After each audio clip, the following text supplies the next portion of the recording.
किंवा any performing art is audio visual treat ना, त्यामुळे तुम्ही it has to be a package. You have to look good, तुमचा makeup has to be in place, तुमचे costumes, केस सगळं ते चॅनलवाले लोक ठरवतात. सो तुम्हाला इथे काहीच से नसतो. ते जे म्हणतील ते तुम्ही करायचं आणि प्लस तुमचं जे आर्ट आहे ते तुम्ही तुमचं 100% द्यायचं. असा तो सगळा प्रवास असतो.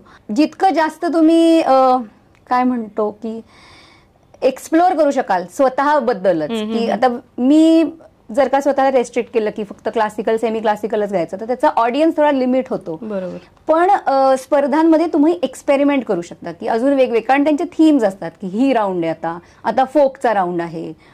तर सूरनवाच्या निमित्ताने मला अजून एक असं जाणवलं, मी भारूड गायले होते सूरनवामध्ये आणि ते बरंच पॉप्युलर झालं होतं. मग ही स्टाईल मी अदरवाईज कधी एक्सप्लोअर केली नसती की मी भारूड गाऊ शकते की नाही. सो हे असं तुम्हाला स्वतःविषयी पण अनेक गोष्टी उलगडत जातात.